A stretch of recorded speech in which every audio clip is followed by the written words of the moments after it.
ബലഹീന കെട്ടിടങ്ങളുടെ വിവരം 2 ആഴ്ചയ്ക്കകം നൽകണമെന്ന കർശന നിർദ്ദേശവുമായി മുഖ്യമന്ത്രി പിണറായി വിജയൻ. സ്കൂളുകളിലും ആശുപത്രികളിലും ഉൾപ്പെടെ ബലഹീനമായതും പൊളിച്ചു മാറ്റേണ്ടതുമായ കെട്ടിടങ്ങളുണ്ടെങ്കിൽ അവയുടെ വിവരം 2 ആഴ്ചയ്ക്കകം നൽകണമെന്ന് മുഖ്യമന്ത്രി പിണറായി വിജയൻ ദുരന്ത നിവാരണ വകുപ്പിനോട് നിർദ്ദേശിച്ചു. വിവരങ്ങളുമായി ഇപ്പോൾ ഷീജ ചേരുന്നു. ഷീജ, പ്രത്യേകിച്ച് മഴക്കാലമാണ്, വലിയൊരു കരുതൽ എന്ന നിലയിൽ കൂടി മുഖ്യമന്ത്രിയുടെ സർക്കാരിൻ്റെ നിർദ്ദേശത്തെ കാണാം. എന്തൊക്കെ വിവരങ്ങൾ?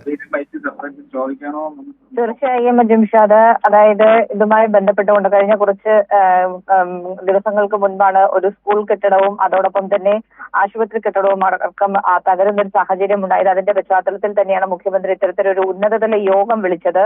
ഈ യോഗത്തിൽ കൈക്കൊണ്ടിരിക്കുന്ന തീരുമാനങ്ങളിൽ സുപ്രധാനമായ ഒന്നാണ്, അതായത് സ്കൂളുകളിലും ആശുപത്രികളിലും ഉൾപ്പെടെ ബലഹീനമായതും പൊളിച്ചു മാറ്റേണ്ടതുമായിട്ടുള്ള കെട്ടിടങ്ങൾ അവയുടെ വിവരം 2 ആഴ്ചയ്ക്കകം നൽകണം എന്നുള്ളൊരു നിർദ്ദേശം തന്നെയാണ് മുഖ്യമന്ത്രി കർശനമായി നൽകിയിരിക്കുന്നത്. ഇത് ദുരന്ത നിവാരണ വകുപ്പിനോടാണ് ഇത്തരത്തിലൊരു നിർദ്ദേശം നൽകിയിരിക്കുന്നത്.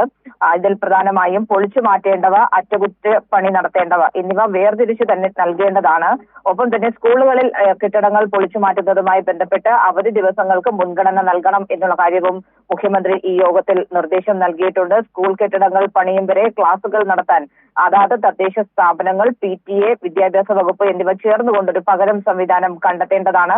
അൺഎയ്ഡഡ് സ്കൂളുകളിലെ കെട്ടിടങ്ങളുടെ സുരക്ഷാ പരിശോധനയും ഇതിനൊപ്പം തന്നെ നടത്തണം എന്നുള്ളൊരു നിർദ്ദേശവും മുഖ്യമന്ത്രി നൽകിയിട്ടുണ്ട്. അതിനൊപ്പം തന്നെ പരിശോധനകൾ കൃത്യമായ രീതിയിൽ വിവിധ വകുപ്പുകൾ ചേർന്നുകൊണ്ടുള്ള ഈ എഞ്ചിനീയർമാരുടെ ആ പരിശോധനാ സംവിധാനം ഏർപ്പെടുത്താനുള്ളൊരു തീരുമാനം കൂടി ഇന്നത്തെ ഈ യോഗത്തിൽ കൈക്കൊണ്ടിട്ടുണ്ട്. അജിംഷാദ്.